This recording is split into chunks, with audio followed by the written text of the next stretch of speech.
நிகழும் ஸ்ரீ மங்களகரமான சோபகிருது ஆண்டு மார்ச் மாதம் 14ஆம் தேதி வியாழக்கிழமை அன்று சதுர்த்தி திதியில் பரணி நட்சத்திரத்தில் வைத்ருதி நாம யோகத்தில் சித்தயோகம் கூடிய நன்னாளில் இந்த மகத்தான பங்குனி மாதம் பிறக்கிறது. பிறக்கும் இந்த பங்குனி மாதத்தின் கிரக நிலைகளை பார்க்கும்போது மேசத்தில் குரு பகவானுடன் இணைகிறார் சந்திர பகவான். கன்னி ராசியில் கேது பகவானும் மகர ராசியில் செவ்வாய் பகவானும் உள்ளனர். சூரிய பகவான், புதன் பகவான், ராகு பகவான் மீனராசியில் சஞ்சாரம் செய்கின்றனர். கும்பராசியில் சனி பகவானுடன் சுக்கிரன் உள்ளார். இம்மாத கிரக பெயர்ச்சி என எடுத்துக்கொண்டால் செவ்வாய் பகவான் மகரத்தில் இருந்து கும்பராசிக்கு பெயர்ச்சி அடைகிறார். சுக்கிர பகவான் கும்பத்தில் இருந்து மீனராசிக்கு பெயர்ச்சி அடைகிறார். சந்திர பகவானை பொறுத்தவரை மேசத்தில் ஆரம்பித்து 2.25 நாட்கள் வீதம் 12 ராசிகளை கடந்து ரிஷபத்தில் அமர்ந்து பலன்களை தரப்போகிறார். இம்மாத சிறப்பாக குரு பகவான் நீச நிலையில் இருந்து வக்ர நிலைக்கு மாறுகிறார். இதன் காரணமாக உச்ச பலன்களை அள்ளித் தரப்போகிறார் குரு பகவான். இந்த கிரக அமைப்பினால் உங்கள் வாழ்வில் ஏற்படக்கூடிய சுப மற்றும் அசுப பலன்கள் என்ன என்பதனையும், அசுப பலன் ஏற்படுமாயின் ராசிக்காரர்கள் செய்ய வேண்டிய பரிகாரம் என்ன, வழிபட வேண்டிய தெய்வம், வழிபடும் முறை என்ன என்பதனை பற்றி விரிவாக காண்போம். பிறக்கப் போகும் இம்மாதம் உங்கள் வாழ்வில் வளமும் நலமும் செல்வ செழிப்பும் பெற்று வாழ்வின் உயரிய நிலையை அடைய எல்லாம் வல்ல எம்பெருமானை வேண்டி விரும்பி கேட்டுக்கொள்கிறேன். மகர ராசி அன்பர்களே, இந்த மாதம் நண்பர்களுடன் சேர்ந்து செய்யும் காரியம் சாதகமான பலன் தரும். திட்டமிட்டு செய்யும் பயணங்கள் வெற்றி பெறும். செலவு செய்வது பற்றி யோசனை செய்து தேவையென்றால் மட்டுமே செலவு செய்யுங்கள். தொழில் வியாபாரம் தொடர்பான விஷயங்கள் கூடுதல் முயற்சிக்கு பிறகு எதிர்பார்த்தபடி நடந்து முடியும். பயணங்கள் செல்ல நேரலாம். புத்தியை உபயோகித்து வியாபாரத்தில் புதுமையை செய்வது பற்றிய ஆலோசனையில் ஈடுபடுங்கள். உத்தியோகத்தில் இருப்பவர்களுக்கு பிடித்தமான இடத்திற்கு வேலை மாற்றம் கிடைக்கும். குடும்பத்தில் வாக்குவாதங்கள் உண்டாகலாம். வாழ்க்கை துணையையும் குழந்தைகளிடமும் அனுசரித்து செல்வது நல்லது. குடும்பத்திற்காக கூடுதலாக உழைக்க வேண்டியது இருக்கும். பெண்களுக்கு எடுத்த காரியத்தை செய்து முடிக்க காலதாமதம் ஏற்படும். திட்டமிட்டு செயல்படுவது முன்னேற்றத்திற்கு வழிவகுக்கும். மாணவர்களுக்கு எதிர்காலம் பற்றிய திட்டங்கள் மனதில் தோன்றும். கல்வியில் கூடுதல் கவனம் செலுத்துவீர்கள். கலைஞர்களுக்கு தங்கு தடையின்றி புதிய வாய்ப்புகளை பெறலாம். புகழ் பாராட்டுக்கள் வந்து சேரும். நற்பெயர் எடுப்பதற்கு உண்டான சூழ்நிலைகள் உருவாகும். எதிர்பார்த்த உதவிகள் வந்து சேரும். அரசியலில் உள்ளவர்களுக்கு நல்ல பலன்கள் கிடைத்தாலும் அதே நேரத்தில் விழிப்புடன் செயல்படுவதும் நன்மை தரும். இழுபறியாக இருந்த சில காரியங்கள் நன்றாக நடந்து முடியும். கையிருப்பு கூடும். நட்சத்திர பலன்கள்.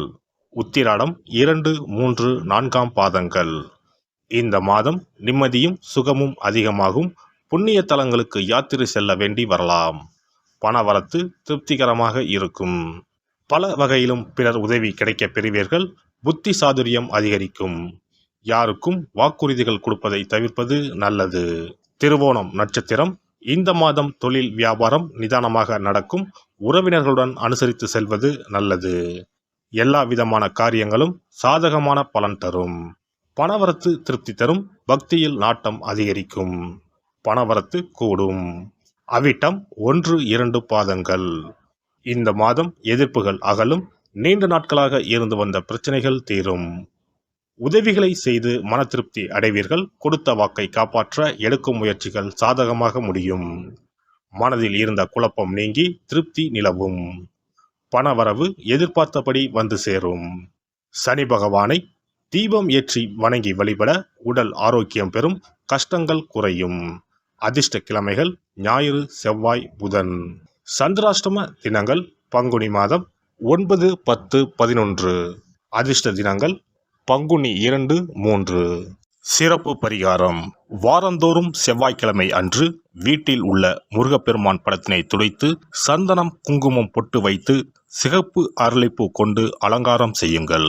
ஒரு கண்ணாடி டம்ளரில் தண்ணீர் ஊற்றி ஒரு எலுமிச்சை பழம் சிறு வெட்டிவேர் போட்டு முருகன் படத்திற்கு முன் வைத்து விடுங்கள். ஒரு மா இலை எடுத்து காம்பு பகுதி முருகப்பெருமானை பார்த்தவாறு வையுங்கள். அகல் விளக்கில் நெய் தீபம் ஏற்றி மா இலையின் மீது வைக்க வேண்டும். தீபச்சுடர் முருகப்பெருமானை பார்க்கும் வண்ணம் இருக்க வேண்டும். கண்களை மூடி முருகப்பெருமானை மனமாற வேண்டி உங்கள் வேண்டுதல்களை வையுங்கள். பூஜை முடிந்த பிறகு அடுத்த நாள் டம்ளரில் உள்ள எலுமிச்சை பழத்தை உங்கள் வீட்டை சுற்றி திருஷ்டி கழித்து போட்டு விடுங்கள். 6 வாரங்கள் வரை இந்த வெட்டி வேரை மாற்ற தேவையில்லை. இவ்வாறு செய்து வழிபட்டு வர குடும்பத்தில் உள்ள எப்படிப்பட்ட கஷ்டமாக இருந்தாலும் அந்த கஷ்டத்திற்கு தீர்வு கிடைக்கும். நம்பிக்கை இல்லாமல் எந்த ஒரு வழிபாடும் செய்யக்கூடாது. நம்பிக்கையோடு செய்யும் பட்சத்தில் கைமேல் பலன் கிடைக்கும். இனி பங்குனி மாத சிறப்புகளும் வழிபாட்டின் பலன்களும் என்ன என்பதனை பற்றி காண்போம். பங்குனி மாதம் என்பது வழிபாட்டுக்கு உரிய மாதம். பங்குனி மாதம் வணங்குவதற்கும் பூஜைக்கும் உரிய மாதமாகும். ஒவ்வொரு மாதத்திலும் ஒவ்வொரு நட்சத்திரத்திற்கு முக்கியத்துவம் கொடுத்து விழாக்கள் நடத்துவது வழக்கம். ஆனால் பங்குனி உத்திர நட்சத்திரத்திற்கு மற்ற நட்சத்திரங்களை விட அதிக மகத்துவம் உண்டு. தெய்வ திருமணங்கள் அதிகம் நடைபெற்ற மாதம் பங்குனி மாதம். மாதங்களில் 12வது மாதம் பங்குனி, நட்சத்திரங்களில் 12வது நட்சத்திரம் உத்திரம். 12வது மாதமான பங்குனியும் 12வது நட்சத்திரமான உத்திரமும் இணையும் புனித நாள் பங்குனி உத்திரம் என்று கொண்டாடப்படுகிறது. எனவே பங்குனி மாத உத்திரத்தின் சிறப்புகள் அதிகம். பங்குனி உத்திர நாளில் அனைத்து ஆலயங்களிலும் சிறப்பு வழிபாடுகள் நடைபெறும். கிராம கோவில்களில் அக்னி சட்டி ஏந்துதல், பூஜைகள் விமர்சையாக நடைபெறும். எண்ணற்ற ஆலயங்களில் சுவாமி அம்பாள் திருக்கல்யாணம் நடைபெறும்.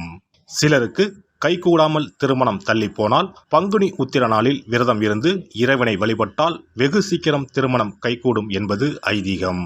அதோடு காதலிப்போர் மனதுக்கு பிடித்தவரை கரம் பிடிக்கவும் பங்குனி உத்திர விரதம் இருப்பது மிகுந்த பலனை கொடுக்கும்.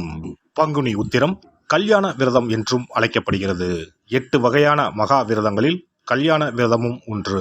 ஆகவே இந்த நாளில் திருமணம் ஆகாத இளையோர் விரதம் இருந்து தமக்கு நல்ல வரன்கள் கிடைக்க வேண்டும் என்று சிவபெருமானையும் பார்வதி தேவியாரையும் வேண்டுவது நல்ல பலன்களை பெற்றுத்தரும். இத்தினத்தில் மேற்கொள்ளும் விரதம் மிகவும் விசேஷமானது. நீண்ட நாள் ஒற்றுமையுடன் வாழ விரும்பும் தம்பதியர் விரதம் இருந்து சிவனுக்கும் சிவ பார்வதிக்கும் அபிஷேகம் செய்வார்கள். இந்த விரதத்தை முருகனை வேண்டியும் செய்யலாம். அதோடு அன்னதானம், வஸ்திரதானம் செய்வதும் சிறப்பானது. ஜாதக தோஷத்தால் திருமணம் தடைப்பட்டவர்கள் வழிபாடு மேற்கொள்ளவும் சிறந்த நாள் இதுவாகும்.